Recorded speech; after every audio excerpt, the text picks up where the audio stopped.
আসসালামু আলাইকুম ফ্রেন্ডস। তো আপনারা সবাই কেমন আছেন? আশা করি আপনারা ভালোই আছেন আর দোয়া করি আপনারা ভালো থাকুন। ফ্রেন্ডস, আজ শেয়ার করব গাজরের হালুয়া, ঈদ স্পেশাল গাজরের হালুয়া। ঈদের দিনে আপনারা এই হালুয়াটা বানিয়ে দেখতে পারেন। খেতে খুবই সুস্বাদু আর বানানো খুবই সোজা আর খুবই কম উপকরণ দিয়ে আমি এটা বানিয়েছি। একবার দেখলেই আপনারা এটা বানাতে পারবেন আর যে খাবে সে কিন্তু আপনার প্রশংসায় মুগ্ধ হবেন। তাই বলছি ভিডিওটি প্রথম থেকে শেষ পর্যন্ত দেখবেন, স্কিপ করবেন না, তা না হলে অনেক কিছু টিপস এন্ড ট্রিক্স মিস করবেন। চলুন শুরু করে বিসমিল্লাহির রহমানির রহিম। এখানে আমি প্রায় 100 গ্রামের মতো পিওর ঘি নিয়েছি।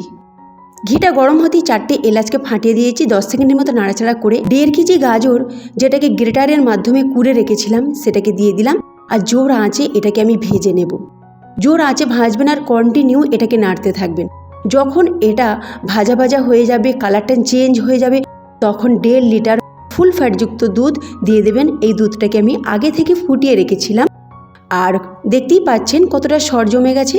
এই ফোটানো দুধটা দিয়ে জোর আঁচে এটাকে ফুটতে দেবেন। নাড়াচাড়া করে এটাকে ফোটাবেন আর মাঝে মাঝে এটাকে কিন্তু নাড়াচাড়া করে দেবেন, তা না হলে কিন্তু তলায় ধরে যাবে।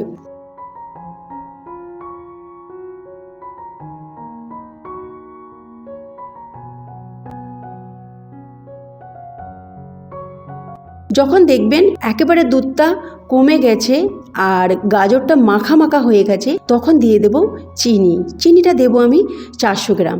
আপনারা আপনাদের অ্যাকর্ডিং দেবেন, যে যেরকম মিষ্টি পছন্দ করে। তবে আমার মনে হয়েছে 400 গ্রাম একদম পারফেক্ট। 400 গ্রাম চিনি দেওয়ার পর চিনি তার পানি ছাড়বে আর সেটাকে জোর আঁচে কিন্তু রান্না করতে হবে, যেহেতু চিনি অনেক পানি ছাড়বে।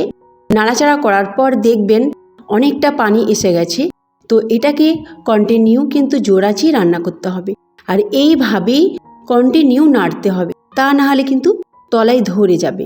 আর 1 চিমটি লবণ অবশ্যই দেবেন। লবণটা দিলে মিষ্টি ব্যালেন্সটা ঠিক থাকবে আর তার সাথে স্বাদটাও অনেকটা বেড়ে যাবে। আমি প্রায় বলেই থাকি মিষ্টি জাতীয় খাবারে 1 চিমটি লবণ দিতে, তো এটা অবশ্যই আপনারা দেবেন। তারপরে যখন একটু শুকিয়ে শুকিয়ে আসবে, মাখা মাখা হয়ে যাবে, তখন গুঁড়ো দুধ দেব 4 চামচের মতো। একদম শেষে গুঁড়ো দুধটা দেবেন, দিয়ে নাড়াচাড়া করে নেবেন। গুঁড়ো দুধটা দিয়ে পুরো মিশিয়ে নিয়েছি। তারপরে ড্রাই ফ্রুট দিয়েছি। আমি এখানে আমন্ড কুচি দিয়েছি। আপনারা চাইলে এখানে দিতে পারেন কিশমিশ, কাজু, পেস্তা কুচি। আপনাদের বাড়িতে যে ড্রাই ফ্রুটটা অ্যাভেলেবেল আছে সেইটাই দেবেন। তারপরে গ্যাসের ফ্লেমটা বন্ধ করে দিয়ে সার্ভিং প্লেটে নিয়ে নেবেন। আমি সার্ভিং প্লেটে নিয়ে নিচ্ছি আর ওপরে আমি গার্নিশ করে দেবো আমন্ড কুচি আর পেস্তা কুচি দিয়ে। আশা করি আপনাদের এই রেসিপিটি ভালো লেগেছে। ভালো লাগলে অবশ্যই লাইক করবেন, তার সাথে সাবস্ক্রাইব করে পাশে থাকবেন আর বেল আইকনটি অবশ্যই প্রেস করবেন আর একটা কমেন্ট অবশ্যই করবেন। আল্লাহ হাফিজ।